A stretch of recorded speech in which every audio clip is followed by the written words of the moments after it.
Sa ilalim ng kumukulog na langit ng Metro Manila, marahang bumaybay sa madulas na kalsada ang isang luma at kupas na taxi. Nakabukas ang wiper. Halos hindi na makita ang daan sa tindi ng buhos ng ulan. Sa likod ng manibela ay si Mang Lando. 48 taong gulang, payat, maitim ang balat, at may guhit sa noo. Tulad ng mga taong sanay sa pakikipagbuno sa hirap ng buhay. Konti na lang, Junjun. Mahinang bulong niya habang dinadama ang malamig na hangin na pumapasok sa basag na bintana ng taxi. Makakabayad na tayo sa ospital. Wala siyang pasahero. 11:00 na ng gabi. Pero hindi pa siya makauwi. Kailangan pa niya mag-boundary at kumita ng kahit kaunti para sa gamot na anak niyang may sakit sa bato. Habang hinihigpitan ang kapit sa manibela, naalala niya ang boses ng anak kaninang umaga. Pa, pwede po bang itlog at tinapay na lang ulit sa almusal? Okay lang po sa akin. Wag na po kanin. Masakit yon. Lalong masakit para sa isang ama na ang tanging pangarap ay makitang gumaling at lumangkas ang anak. Pero sa hirap ng buhay, minsan ang pangarap ay tila panaginip na lang. Sa kanto ng Aurora Boulevard, isang lalaking nakaitim na Amerikana at may hawak na mamahaling cellphone ang pumara. Green Hills. May ikling utos na lalaki habang sumasakay. Hindi siya tumingin kay Lando. Wala man lang good evening. Sanay na si Lando sa ganitong klaseng pasahero. Yung akala mo kung sino makatingin pero walang konsiderasyon. Tahimik ang biyahe. Tanging tunog ng ulan at mga ilaw ng sasakyan ang nagsasayaw sa salamin. Pagkarating sa Green Hills, "Keep the change," ang sabi ng lalaki pagkaabot ng bayad na may pasobrang 10 pesos.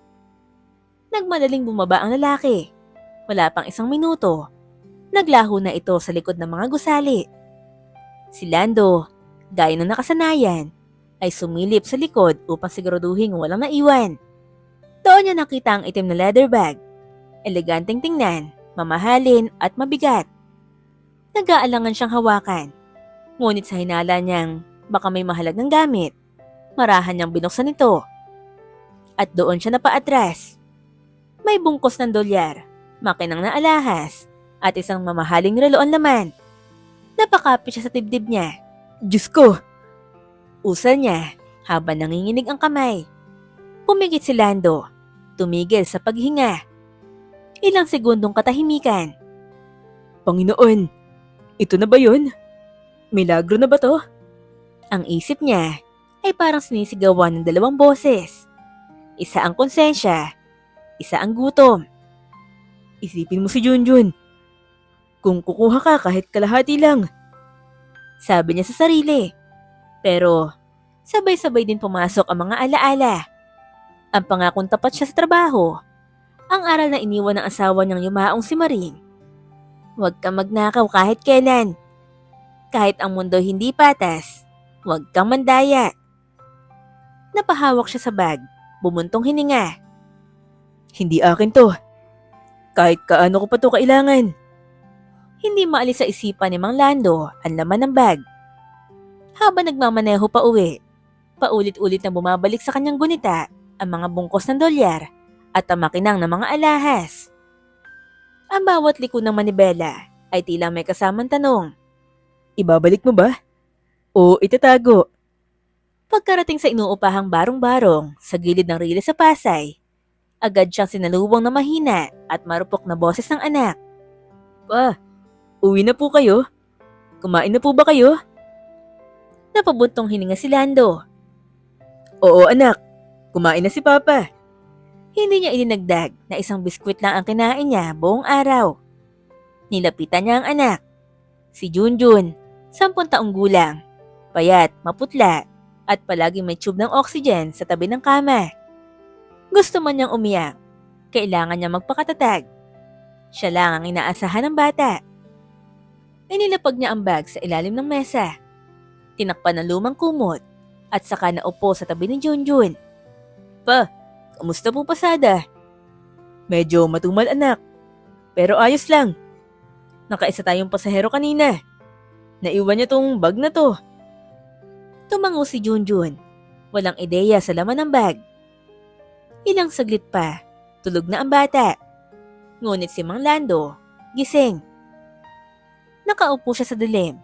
Hawak ang bag na punong-puno ng tukso.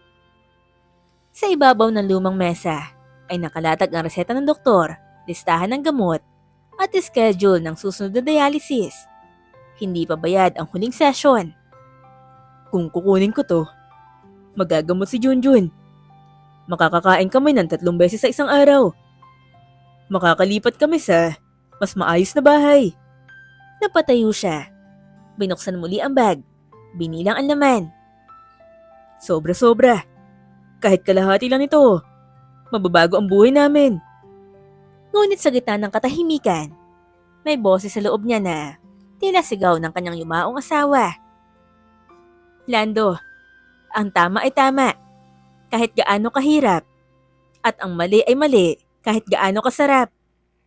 Kinabukasan, habang tulog pa si Junjun, nagpalit si Manlando ng medyo disente niyang polo. Nilinis ang sapatos, nagsuklay, at dinala ang bag.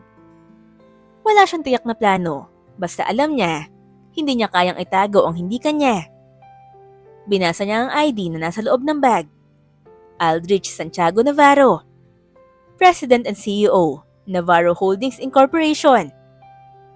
Office address, 18th floor Navarro Tower, BGC Taguig. Sa unang pagkakataon, pumasok siya sa BGC. Napapatingin sa kanya ang mga nakapolo at nakakurbata. Ang mga guard, ang mga empleyado, ang mga receptionist. Lahat mukhang hindi siya belong. Ngunit hindi siya natinag. Sir, sabi ng gwardiya sa lobby, nakataas ang kilay. May appointment po ba kayo? Hindi po. May isasauli lang po ako kay Mr. Navarro. Naiwan po sa taxi ko. Teka lang ho. Tumawag ang gwardiya sa intercom. Hindi nagtagal. Isang babaeng nakasuot ng corporate attire ang lumabas mula sa elevator. May ID siya at may aura ng busy. Ako po si Christina, sekretary ni Mr. Navarro. Kayo po si... Lando po, taxi driver. May naiwan po sa sasakyan ko kagabi. Bag po. Tahimik si Christina nang buksan ang bag. Laking gulat niya na makita ang walang bawas sa laman. Sandali lang po, sabi nito. Kitang-kita sa mukha niya ang pagkalito. Pinatawag si Lando sa opisina ni Mr. Navarro. Nang marating niya yon, isang matangkad, matikas, at mukhang makapangyarihan na lalaki.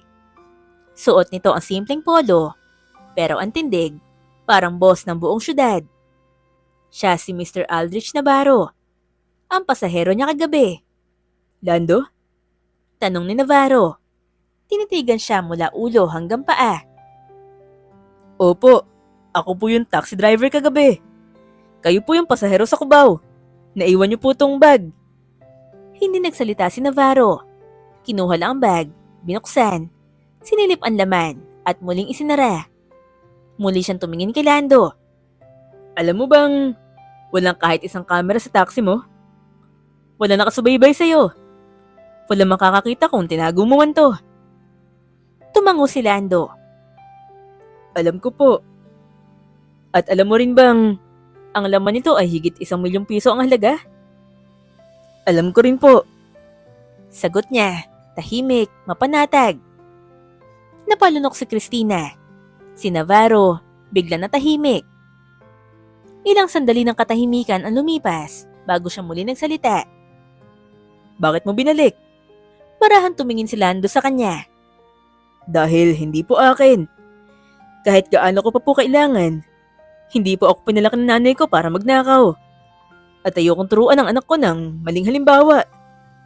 Tahimik ang buong opisina habang nakatayo si Manlando sa harap ng lalaking may kapangyarihan. Sa likod ni Mr. Navarro, makikita ang city skyline.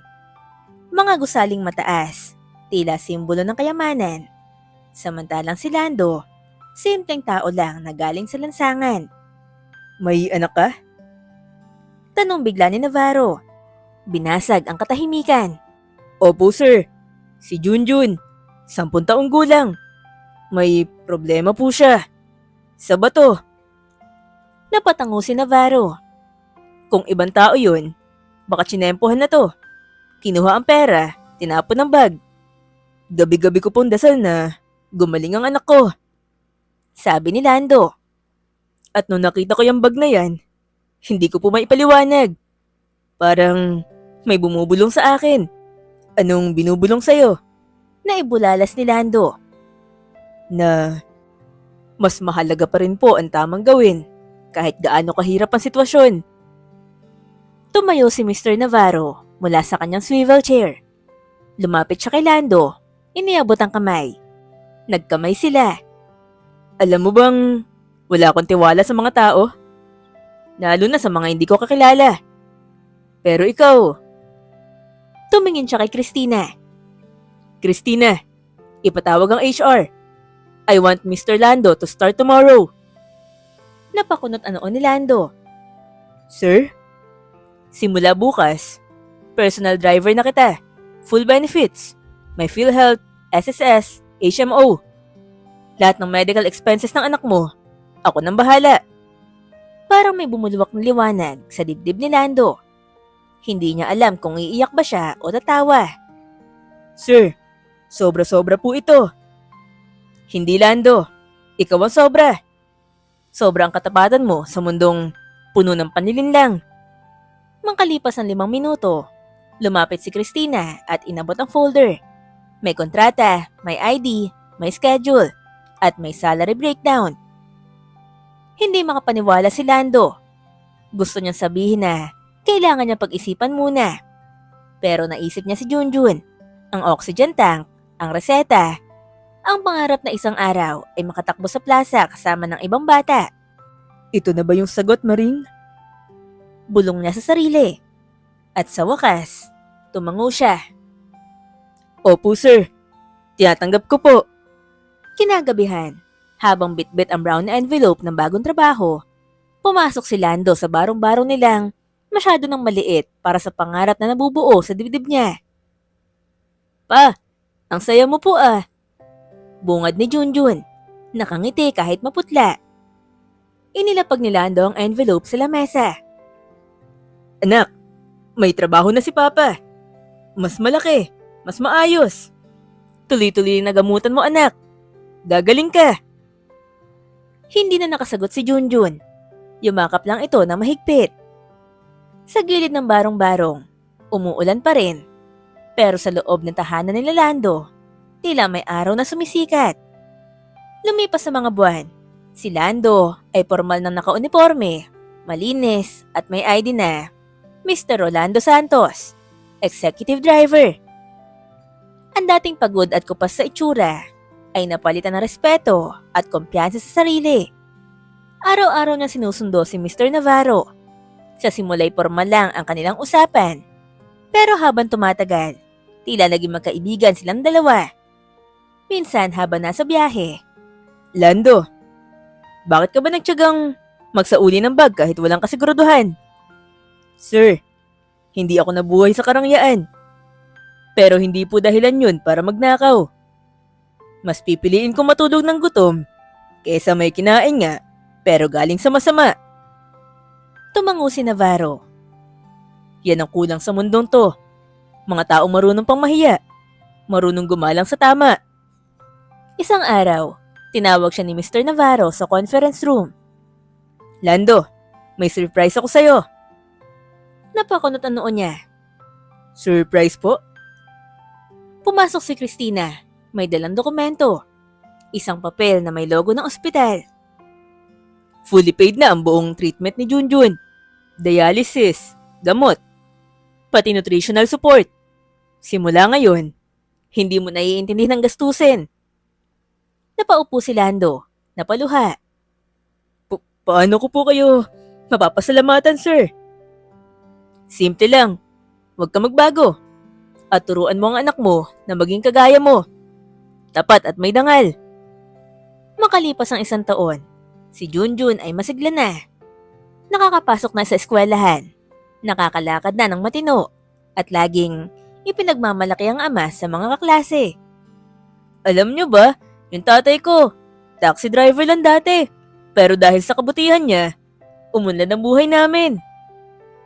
At sa opisina, si Mang Lando ay hindi lang basta driver, kundi naging inspirasyon ng buong kumpanya. Ilang interns, staff at managers ang naantig sa kanyang kwento at ginawang gabay sa sarili nilang buhay. Isang gabi, habang pauwi si Lando mula sa isang gala kasama ang pamilya ni Mr. Navarro, sumulyap siya sa likod ng sasakyan gamit ang rearview mirror. Ngumiti siya sa sarili. Kung tinanggap ko ang pera noon, baka isang gabi lang ako masaya. Pero dahil pinili kong ibalik yon, habang buhay kaming pinagpala. Isip-isip niya. Sa buhay, hindi lahat ng kayamanan ay ginto o dolyar. Minsan, ang tunay na kayamanan ay nasa dangal, konsensya, at pusong marunong tumanggi sa mali kahit gaano ito kapang-akit. At sa likod ng bawat manibela, kung ang humahawak ay tapat, ang direksyon ng buhay ay tiyak na patungo sa liwanag. 5 taon ang lumipas mula nang unang sumakay si Mr. Navarro sa taxi ni Mang Lando. Marami na ang nagbago. Si Junjun, ngayon malusog na binatilyo, palangiti at top-notcher sa klase. Naging scholar ng Navarro Foundation, isang programang isinulong mismo ni Mr. Navarro. Inspirasyon si Lando bilang ehemplo ng katapatan. Si Mang Lando naman ay hindi na lang basta driver. Promosyon na natanggap niya bilang Head of Transport Services ng buong kumpanya. Sa tuwing may bagong empleyado, bahagi ng orientation ang pakikinig sa kanyang kwento. Minsan, habang nakabreak si Lando, tinanong siya ng isang batang intern. Sir Lando, totoo po ba yung kwento niyo tungkol sa bag na may pera? Di po ba kayo natakot na pagsisihan yung desisyon niyong isoli yun? Ngumiti lang si Lando, hawak ang kape. Alam mo iho, sa hirap ng buhay, normal lang matuksong kumapit sa mali. Pero kung ang pinili mong tama ang siyang magpapaginhawa ng loob mo gabi-gabi, panalo ka pa rin. Hindi lahat ng yaman nasa bangko. Minsan, nasa katahimikan ng konsensya. Lumapit si Junjun, bit-bit ang kanyang school bag. Pa, tara na. May presentation ako bukas sa science fair. Sabay silang lumakad papalabas ng opisina. Mag-amang dati lugmok sa hirap, ngayon patunay na ang kabutihan, kahit hindi agad nababayaran, ay kailan may hindi naluluma. Ang kwento ni Mang Lando ay paalala na sa mundo ng tukso at kagipitan, ang pagpili sa tama ay hindi palaging madali. Pero ito ang daan patungo sa tunay na tagumpay. Ang integridad ay hindi nasusukat sa dami ng perang hawak, kundi sa kakayahan tumanggi sa mali kahit alam mong walang nakakakita. Sa huli, ang kabutihang pinili sa gitna ng dilim ang siyang magdadala ng liwanag sa buhay. Hindi lang sa'yo, kundi sa mga taong umaasa sa'yo. At doon na nga natatapos ang ating kwento. Grabe, nagustuhan niyo ba ang ating kwento? Anong masasabi niyo sa kwento ng buhay ni Lando? May mga aral ba kayong napulot? I-comment niyo naman sa baba ang opinion niyo. Pati na ang lugar kung saan kayo nakikinig ngayon. Maraming salamat po sa pakikinig. Huwag niyo sana kalimutan mag-like, mag-comment at mag-subscribe para updated kayo sa paparating pa nating mga kwento. Hanggang sa muli nating pagsasama, ito ang Dear Phenoms.